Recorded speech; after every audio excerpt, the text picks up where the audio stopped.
पलवल जिले के गांव अटोहा के समीप केएमपी केजीपी एक्सप्रेसवे पुल के नीचे चलती कार में शॉर्ट सर्किट के कारण अचानक आग लग गई। गनीमत ये रही कि कार में सवार दोनों व्यक्ति कार से धुआं निकलता देख कार को रोककर उससे नीचे उतर गए, जिसके बाद देखते ही देखते कार में भीषण आग लग गई और एक बड़ा हादसा होने से टल गया। आग की सूचना मिलते ही कैंप थाना प्रभारी और दमकल विभाग की गाड़ी मौके पर पहुंच गई, जिसके बाद करीब आधे घंटे की कड़ी मशक्कत के बाद दमकल विभाग के कर्मचारियों ने आग पर काबू पाया। इस दौरान यातायात भी काफी प्रभावित रहा। क्या नाम है? डॉक्टर पूरन सिंह। हाँ, कैसे आग लगी, कैसे पता चला आपको? हम आ रहे थे यूनिवर्सिटी से, राजस्थान से। जैसे गाड़ी में थोड़ी सी धुआं निकलता हुआ दिखाई दिया, हमने गाड़ी रोकी, फिर कोशिश की बोनट खोलने की, बोनट खुलाने, फिर सब पे फ़ोन किया, 100 नंबर पे, फायर ब्रिगेड और भाई आ गए थे, सबने कोशिश की बोनट खुलाने, फिर उसके बाद आग पकड़ती गई गाड़ी। तो शॉर्ट सर्किट हुई, क्या हुआ? है? तो शॉर्ट सर्किट अब ये क्या पता है अंदर से उसके बोनट के नीचे से क्या हुआ है। कितने बजे? डीजल गाड़ी है। कितने बजे करीब बात होगी? अभी हुआ 15-20 मिनट हुआ। 20-25 मिनट की पहले की बात है। कोई नुकसान तो नहीं किसी का? हमारा नुकसान नहीं है, बाकी तो सामान जल गया इसमें, कागज़ निकाल लिए हमने, सामान जल गया, कागज़ निकाल लिए। क्या हुआ है साहब? सर ये जो है ना, जैसे ही मुझे इतला मिली भाई ये डस्टर कार है कोई यूपी नंबर की और केएमपी फ्लाईओवर के नीचे आगजनी है, तुरंत मैं बिना देरी के जैसे भी था जिस पोजीशन में तुरंत पहुंचा हूँ, तो उसी आगजनी होती हुई हालात जो है ना कंट्रोल कर लिया गया फायर ब्रिगेड द्वारा, और जो भी जान माल की जो है ना सुरक्षित बच गए। ड्राइवर था और एक उनमें सवारी साहब बैठे। गाड़ी कहाँ का रजिस्ट्रेशन नंबर है? गाड़ी का यूपी नंबर है, रजिस्ट्रेशन यूपी 85। कहाँ से आ रही थी, कहाँ जा रही थी? इस बारे में अभी मैं जानकारी हासिल कर रहा हूँ। अभी जो है ना वो जो सवारी साथ थी वो जो है उसका बैठा हुआ था, थोड़े से सारी जल चुकी है? हाँ, गाड़ी सारी 100%। नुकसान नहीं, जान का किसी तरह का बहुत बढ़िया, भगवान से शुक्रगुजार हूँ कि जान माल का किसी तरह का नुकसान ना जाना नहीं।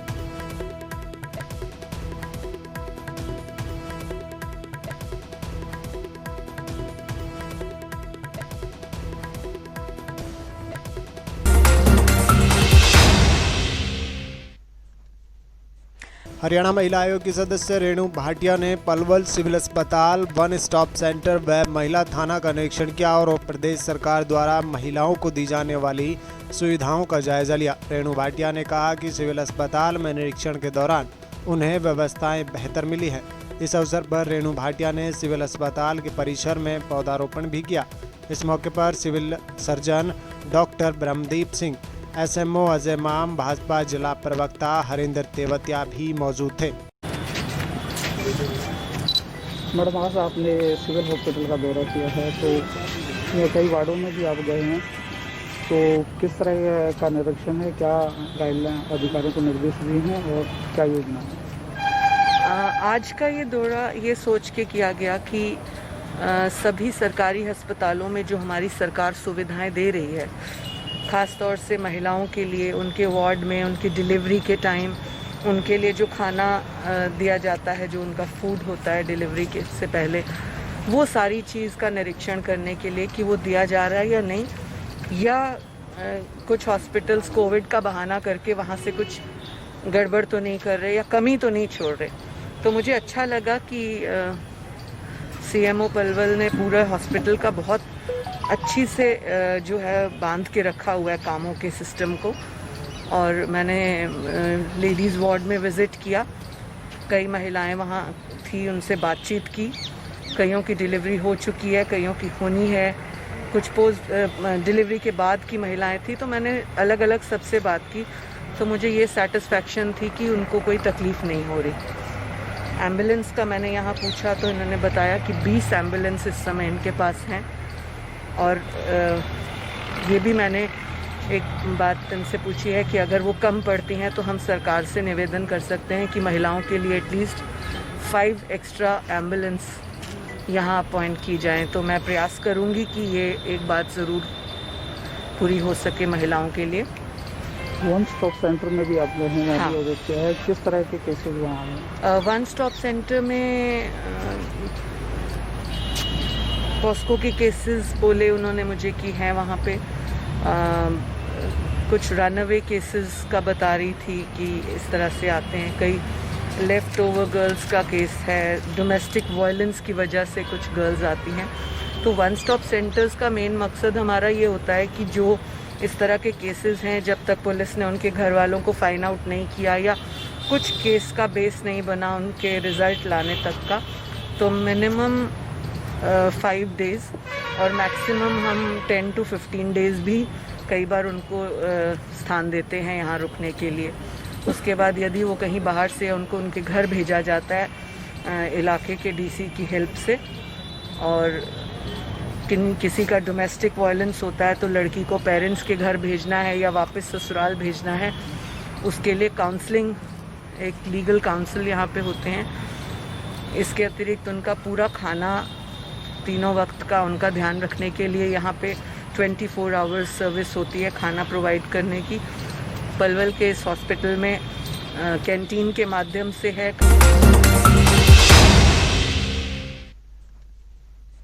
सरकार द्वारा लागू किए गए 3 अध्यादेशों को वापस लेने और पीपली कुरुक्षेत्र में लाठीचार्ज के दौरान पुलिस द्वारा हिरासत में लिए गए किसान, मजदूर व आड़तियों को तुरंत रिहा करने व बर्तावपूर्ण कार्यवाही में दोषी अधिकारियों के खिलाफ कार्यवाही करने की मांग को लेकर आम आदमी पार्टी के कार्यकर्ताओं ने सिटी मजिस्ट्रेट दिनेश कुमार को महामहिम राज्यपाल के नाम ज्ञापन सौंपा। हाँ, कुलदीप जी, ये जो ज्ञापन देने के लिए आए हो, किसके नाम ज्ञापन है? क्या कुछ मांगों को लेकर आप ज्ञापन दे रहे हो? ये हम जिला उपायुक्त के माध्यम से जो है ना महामहिम राज्यपाल जी को देना चाहते हैं। जो बर्बरतापूर्ण जो तानाशाही जो रवैया है, जिस तरीके से अनैतिकता से जो है किसान मजदूर आढ़ती पर बर्बरतापूर्ण जो है उन्होंने जो कृत किया है, उसका विरोध करते कि कोई मजदूर किसान आढ़ती अपनी बात भी नहीं रख सकता। जो अध्यादेश सरकार लाई है, कम से कम उसके विरोध में उनकी बातें तो सुनते, क्या सही है क्या गलत है, उनको कन्विंस करते। लेकिन जिस तरीके से हाथ पैर तोड़े जो है, यानी कि इस सरकार में केवल मनमानी जो वो चाहते हैं वो कर रहे हैं, और उसके बाद लठपूर्वक बलपूर्वक जो है जिस तरीके से वो शासन कर रहे पूरे देश में, एक तरफ महामारी, एक तरफ बेरोजगारी, महंगाई, भुखमरी, लाचारी, बेबसी, और दूसरी तरफ जो है इस तरह का कृत्य कर रहे, लोगों पे लाठीचार्ज कर रहे, लोगों के मजदूरों के किसानों के हाथ पैर तोड़ रहे, उनकी समस्याओं का समाधान नहीं बल्कि उनको इस तरीके से। तो हम इसका विरोध करते हैं। हमारी पूरी पार्टी हरियाणा में आम आदमी पार्टी इसका विरोध करती है। फरीदाबाद में भी किया था, आज पलवल में हम सब साथी पदाधिकारी इसका विरोध करने आए हैं। ज्ञापन के माध्यम से क्या मांग करना चाहते हैं आप हम राष्ट्रपति? चाहते हैं कि ये जो अध्यादेश जो जारी किया 3 अध्यादेश, इसको वापस लिया जाए और किसानों की बात सुनी जाए, किसानों को कन्विंस किया जाए, समझाया जाए, किसानों के हित में कानून बनाया जाए, अध्यादेश लाया जाए जिससे वो संतुष्ट हो। क्योंकि ये जो जो जो भरण पोषण करती है केवल किसान करते हैं, और हम जो देखते हैं कि अभी इस कोरोना महामारी में केवल हमने गेहूं सब्जी केवल उसी से पेट भरा है, क्योंकि पूरा देश पूरा विश्व बंद है, लेकिन किसानों की मेहनत से ही हम लोग जिंदा हैं। ये जो ज्ञापन आप दे रहे हो, ये मांग कर रहे हो, अगर ये मांगे पूरी नहीं होती है तो आगे की जो क्या रूपरेखा? हमारा पूरा सहयोग किसानों के साथ है, मजदूरों के साथ है, आढ़ती भाइयों के साथ है, उन बेरोजगारों के साथ है, उन लाचार व्यापारियों के साथ है जो आज इस सरकार के दौर में जो पीड़ित है, जो लाचार है, बेबस है, हम उनके साथ उनको सहयोग देंगे। अगर हमें उनके कंधा से कंधा मिला के चलना पड़ा, आंदोलन में भाग लेना पड़ा, तो हम आंदोलन भी करेंगे उनके साथ।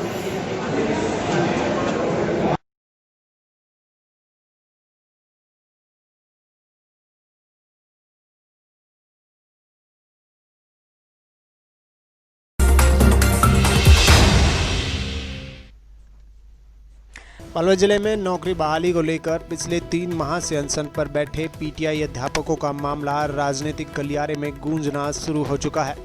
एक और जहां अनशनकारी प्रदेश सरकार पर उनकी मांगों को लेकर कोई ध्यान नहीं दिए जाने की बात कह रहे हैं, तो वहीं अन्य राजनीतिक दल भी अध्यापकों का साथ देते हुए सरकार भंग करने की मांग करते नजर आ रहे हैं। क्या नाम है जी आपका? रामपाल अत्री, किस पद पे आप? डीपी पोस्ट में। हाँ, ये जो कर्मी अनशन चल रहा है आपका कौन सा दिन है? आज आम आदमी पार्टी के जो कार्यकर्ता यहाँ समर्थन देने के लिए पहुँचे आप? आज हमारे कर्मी अनशन का 93वां दिन है और आज आम आदमी पार्टी का हमें शुरू से ही हमारा सहयोग मिला है और समर्थन रहा है। क्या कुछ मांगे है आपकी? क्या यहाँ जो आम आदमी पार्टी के कार्यकर्ताओं ने आपको आश्वासन दिया है?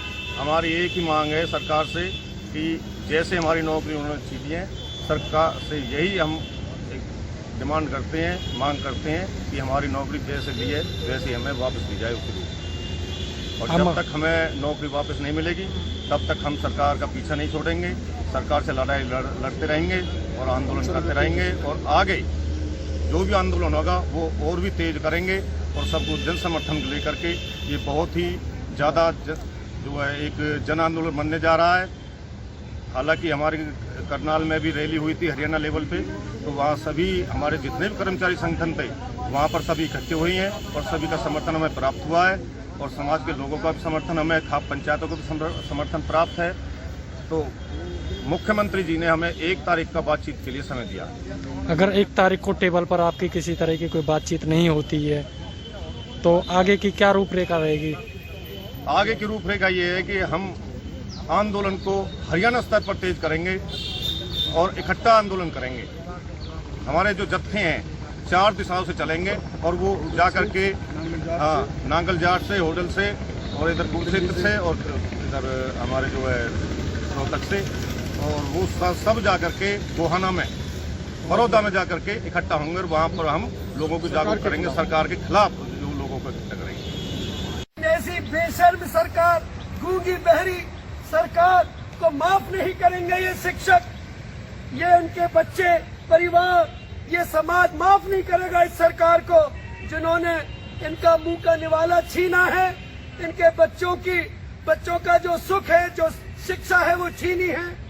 इनका पूरा मैं देखता हूँ कि बहुत सारे टीचर्स डिप्रेशन में हैं। मैं जानता हूँ टीचर्स को जो बात नहीं करते, फोन नहीं उठाते, इतने दुखी हैं, वो क्या करें, कैसे जीवन यापन हो, अब उनको कौन नौकरी देगा, वो कहाँ जाएं? तो ऐसी सरकार की, ऐसी तानाशाही सरकार का हम विरोध करते हैं और चाहते हैं कि ये आज ही भंग हो जाए, आज खत्म हो जाए और जीवन भर कभी ऐसी सरकार ना आए जिसमें मानवता ना हो, मानव के अधिकारों का जहाँ समझना हो, जिस सरकार को ये ना पता हो कि भाई जीवन यापन कैसे चले, कोई और काम दो इनको।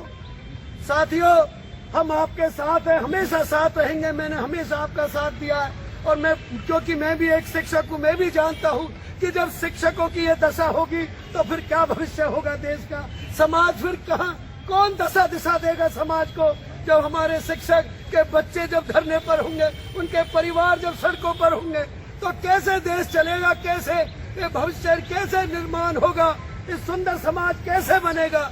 तो भाइयों, हम इसका विरोध करते हैं ऐसी तानाशाही सरकार का और चाहते हैं कि ये कल गिरे तो ये आज गिर जाए, आज खत्म हो जाए। ऐसी सरकार कभी सपने में भी ना आए।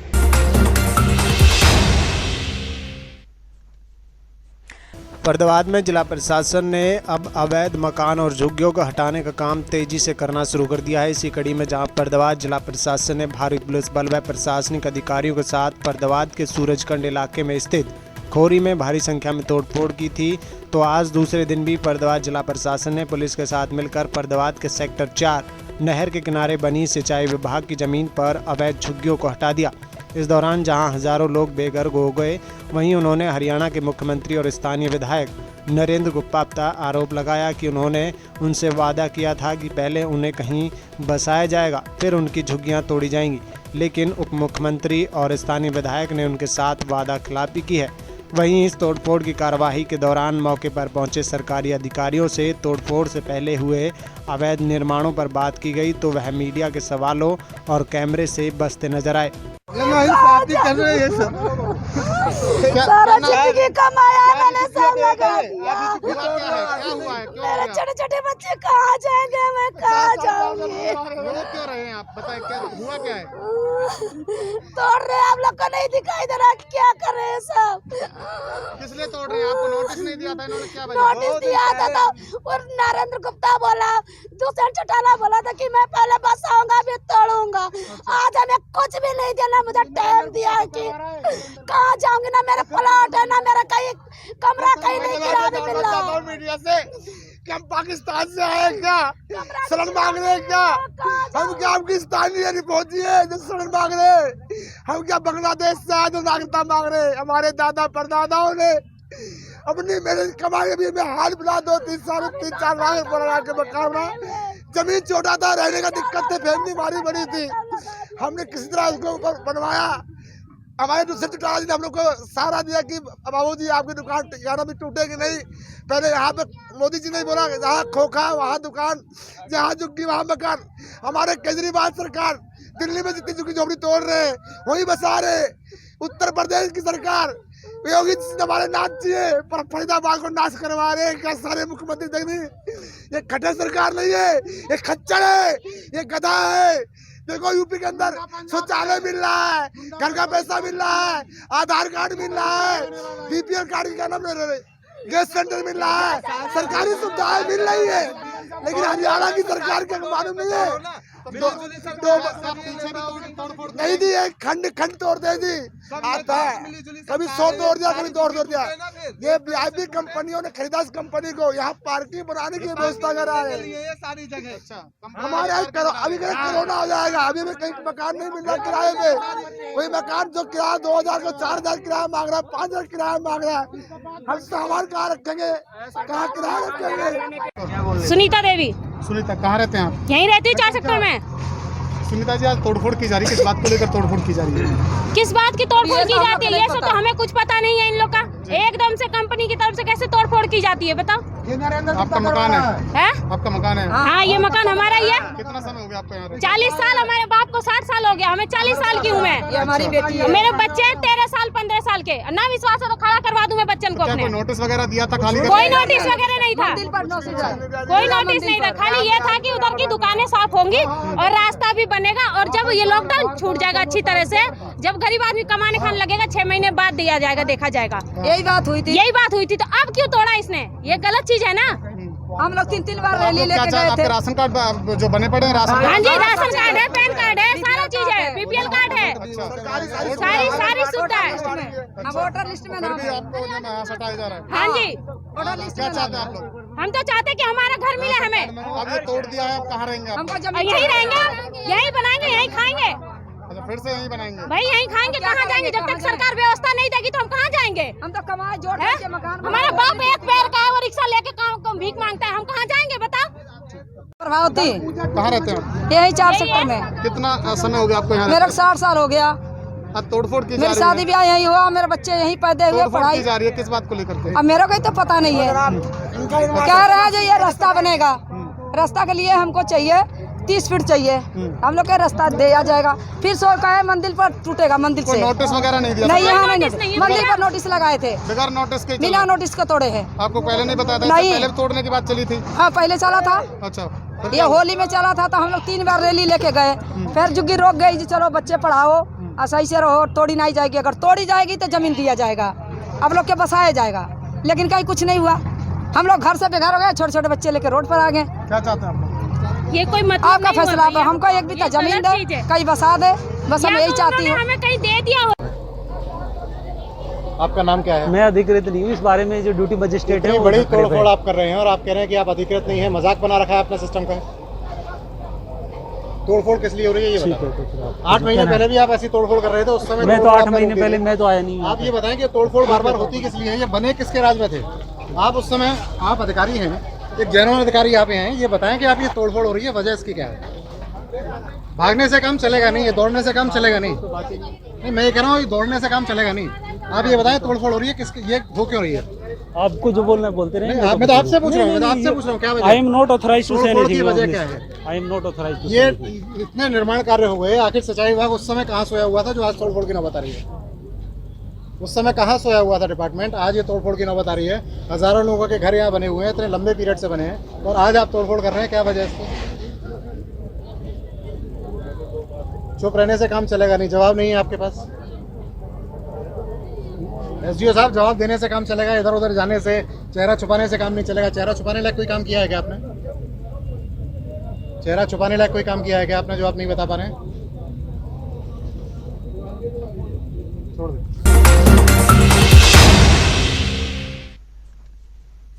आज बिजली निगम सर्कल फरीदाबाद की चारों डिवीजनों में ऑनलाइन तबादला पॉलिसी के खिलाफ कर्मचारियों ने हरियाणा कर्मचारी महासंघ से संबंधित यूनियन, जिसमें Haryana state electricity board worker union के बैनर तले इकट्ठा होकर विरोध प्रदर्शन कर बिजली निगम मैनेजमेंट व प्रदेश सरकार के खिलाफ अपना रोष जताते हुए जोरदार नारेबाजी की। नाम लेखराज चौधरी है, मैं प्रधान unit old Faridabad HSE worker union. आपने जो यहाँ प्रोग्राम रख रखा है, किस विषय में रखा है? आज जो हमारा ये कार्यक्रम है, ये केंद्रीय कमेटी के आह्वान पर हरियाणा कर्मचारी महासंघ से संबंधित Haryana state electricity board worker union के आह्वान पर है, जिसमें कि प्रदेश की सभी सर्कलों में आज ये कार्यक्रम ऑनलाइन तबादला पॉलिसी के विरोध में है, जिसमें कर्मचारियों ने अपने अपने डिवीजनों पर इकट्ठा होकर आज ये ऑनलाइन तबादला पॉलिसी का विरोध जताया है।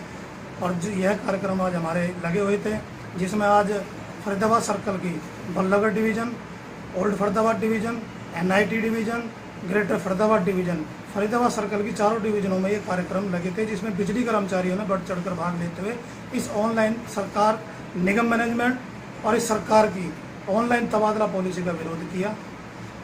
जो सरकार कह रही है कि ऑनलाइन तबादला नीति एक अच्छी नीति, आप इसका विरोध क्यों कर रहे हो? आप तो क्या कहते हैं? हम ये कहते हैं कि सरकार ये कहती है कि ऑनलाइन तबादला नीति अच्छी है। अगर यह तबादला नीति अच्छी होती तो कर्मचारी इसका विरोध क्यों करता? क्यों सरकार के पास एक रिस्ट्रक्चरिंग का मसौदा पहले ही भेजा जा चुका है, जो कि उस मसौदे को तैयार करके देखते हुए उसको इम्प्लीमेंट बिजली विभाग के अंदर अगर करते हैं तो हमारे पास काफ़ी हज़ारों की संख्या में पद रिक्त हैं, जो कि यदि भरे जाते हैं तो ये विभाग को काफ़ी कर्मचारियों की संख्या बल बढ़ेगा। लेकिन सरकार ऐसा ना करते हुए विभागों में आज प्रदेश के अंदर लाखों पद रिक्त पड़े हैं, ये रोजगार का अभाव है और विभाग में लाखों पद खाली पड़ने के कारण जो है ना, यह पॉलिसी इन कर्मचारियों पर लागू होने का नुकसान है। आपको क्या लगता है कि सरकार आपकी मांगों के प्रति कुछ सजग है? सरकार हमारी मांगों के प्रति बिल्कुल सजग होगी। आज हमने अपना जो विरोध प्रदर्शन किया है बिल्कुल शांतिपूर्ण तरीके से किया है। हमारा 1 घंटे का केंद्रीय परिषद के आह्वान पर विरोध प्रदर्शन था, जिसमें हमने additional chief secretary department power के नाम अपना ज्ञापन सौंपा है कार्यकारी अभियंता डिवीजन के माध्यम से, जिसके विरोध में जो ऑनलाइन तबादला पॉलिसी का जो ज्ञापन है, हमने उनसे आग्रह किया है कि भाई इसको आप सरकार तक हमारे इस ज्ञापन को पहुँचाएँगे। मुझे पूर्ण विश्वास है कि सरकार और निगम मैनेजमेंट इस पर किसी और ध्यान देगी। यदि इस तरीके की पॉलिसी पर सरकार ने हस्तक्षेप करके इसको रद्द नहीं किया तो इसके भविष्य में परिणाम काफ़ी निंदनीय होंगे और कर्मचारी सड़कों पर उतरने के लिए आमादा होगा। अगला आपके संगठन का आपका क्या प्रोग्राम है? अगला हमारा मैसेज जिस भी तरीके से हमारी केंद्रीय परिषद, हमारे प्रदेश प्रधान श्री विजेंद्र बेनीवाल या प्रदेश महासचिव सुनील खटाना की ओर से या केंद्रीय नेतृत्व की तरफ से जैसा भी हमें आदेश प्राप्त होगा, हम उस पर फूल चढ़ाएंगे और अपने इस विरोध प्रदर्शन को, यदि उनके बीच में किसी तरह का एक प्रदेश के अंदर बड़ा आंदोलन की रूपरेखा तैयार होकर आती है तो हम उसमें बढ़ चढ़कर भाग लेंगे और पूरा प्रदेश। मेरा नाम जय भगवान अंतिल। आज जो ये कार्यक्रम किया आपने विरोध प्रदर्शन का, क्या था आज? ये जो सरकार की ऑनलाइन तबादला नीति है उसके खिलाफ हमारा विरोध चल रहा था, क्योंकि ऑनलाइन जो तबादला नीति है वो हमारे महकमे के कर्मचारियों के हित में नहीं है, उनके हादसा होने का खतरा। और ये हमारा कार्यक्रम पूरे हरियाणा में चला हुआ है और आज फरीदाबाद में हमारी चारों डिवीज़नों पर ये प्रोग्राम हुआ है। साथियों ने इसका विरोध जताया है और सरकार कोई भी इस कदम को उठाती है तो कर्मचारियों के हित में ना देखते हुए हम इसका पूर्ण विरोध करेंगे। और जो भी आगामी कोई कार्यक्रम रखना पड़ा या धरना प्रदर्शन रैली या कोई भी हमें करना पड़ा, सड़कों पर उतरना पड़ा, तो हम उसके लिए तैयार है। हमारा एक एक कर्मचारी तैयार है, क्योंकि वो अपने बचाव पक्ष में और अपने बच्चों की सेफ्टी के लिए इसके लिए लड़ाई लड़ रहा है। हमारे कर्मचारी का काम, बिजली का एक ऐसा खतरनाक काम है, अगर जो उसमें तबादला हो जाता है, दूसरा साथी नई जगह पे जाकर सेट नहीं हो पाता, इतनी जल्दी लाइनों को नहीं समझ पाता और वो हादसे का शिकार हो जाता है।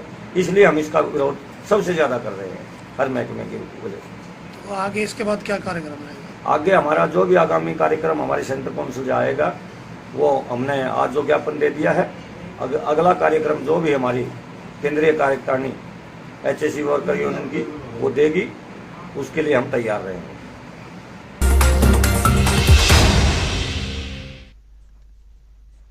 लॉकडाउन के बाद पहली बार आज जिले के बांसी तहसील परिसर में संपूर्ण समाधान दिवस का आयोजन किया गया, जिसकी अध्यक्षता जिले के जिलाधिकारी ने की। शासन की मंशा के अनुरूप हफ्ते में एक दिन मंगलवार को सभी तहसीलों पर संपूर्ण समाधान दिवस का आयोजन किया जाता था। वहीं कोविड-19 के कारण प्रदेश में लॉकडाउन लगा हुआ था, जिसमें समाधान दिवस को भी रोक दिया गया था। लेकिन फरियादियों की समस्या को देखते हुए आज जिले के बांसी तहसील में सोशल डिस्टेंसिंग का ध्यान रखते हुए संपूर्ण समाधान दिवस लगा, जिसमें 100 से अधिक फरियादी आए और उनकी फरियादों को सुना गया। करीब 10 लोगों की समस्याओं का तुरंत निस्तारण कर बाकी के लिए संबंधित अधिकारियों को दिशा निर्देश जारी कर दिए गए। लिए जिला अधिकारी महोदय के अध्यक्षता में आज तहसील दिवस है, उस पैसे के भुगतान के लिए हम लोगों ने दिया है एप्लीकेशन। किस चीज़ का पैसा? किस चीज़? सहारा इंडिया का पैसा हम लोगों ने अपने गाढ़ी कमाई का 1-1, 2-2 रुपया, 10-10 रुपया काट करके जमा किए थे और आज सहारा इंडिया हम लोगों का पैसा नहीं दे रही, जबकि साल भर पूरा हो गया डेट वो मैच्योरिटी राशि का और फिर भी पैसा नहीं मिल रहा है। कितने शिकायतकर्ता ऐसे होंगे जिनको पैसा नहीं मिल रहा है? बहुत, बांसी में, पथरा में, पूरे ज़िले में यही समस्या है। कितने दिनों से आप लोग पैसे दे दो? लगभग ये जान लीजिए कि साल भर से। क्या आश्वासन दिया गया आपको? अब वहाँ से आश्वासन कुछ नहीं, वो कहते हैं कि दोबारा जमा करो। नहीं, आज तहसील दिवस में क्या आश्वासन आपको? आज तहसील दिवस में जो SDM साहब हैं उनसे आश्वासन मिला है कि हम कार्रवाई करेंगे, आप लोगों को पैसा दिलवाएंगे। क्या नाम है, कहाँ के रहने वाले हैं? हमारा नाम राजा राम है, ग्राम खदरा के रहने वाले हैं। अभी तक ये पहला समाधान दिवस है जो करवाया जा रहा है और इसमें शासन के निर्देश ये हैं कि कोरोना को देखते हुए इसे कहीं खुली और बड़ी जगह पे करवाना है। पर जैसा आप आज देख सकते हैं कि बारिश की वजह से थोड़ा इसमें प्रॉब्लम हुई है। आगे जब भी ये होगा तो कहीं खुली जगह में और मतलब सोशल डिस्टेंसिंग मेंटेन करते हुए होगा। अब तक जो शिकायतें अराउंड 100 के आसपास शिकायतें आई थी, जिनमें से मौके पे मतलब 5-6 का निस्तारण किया गया। बाकी सबको निर्देशित किया गया है कि वो लोग इसका निस्तारण समयबद्ध तरीके से करें। और थोड़ी शिकायतें कम भी उस हिसाब से हैं कि अभी थोड़े शायद बारिश की वजह से और इससे थोड़ा व्यवधान पड़ा है, पर वापस से अभी ये चालू हो गया है और कोशिश की जाएगी कि अब समयबद्ध तरीके से जो 3-4 महीने से लोगों को थोड़ा सा कोरोना की वजह से थोड़ी प्रॉब्लम थी, कहीं एक फोरम नहीं मिल पा रहा था, तो अब अपनी शिकायतें हर तहसील में वो कर सकते हैं और वापस से पुनः उसी गुणवत्ता से और टाइम समयबद्ध मैनर में सारे निस्तारण किए जाएंगे। सर, मामला आया था सहारा का पैसा लोगों को, ये मैंने देखा है कि यहाँ पे अभी जो शिकायतें आई हैं उनमें सहारा इंडिया एक कंपनी की तरफ से कई शिकायतें लोगों ने की हैं। तो वो मैंने SDM और CO साहब को बोला है कि जैसे ही तहसील दिवस ख़त्म होगा, उसके बाद ये समाधान दिवस ख़त्म होगा, उसके बाद जाके और इसको खुद चेक करके मुझे बताएंगे।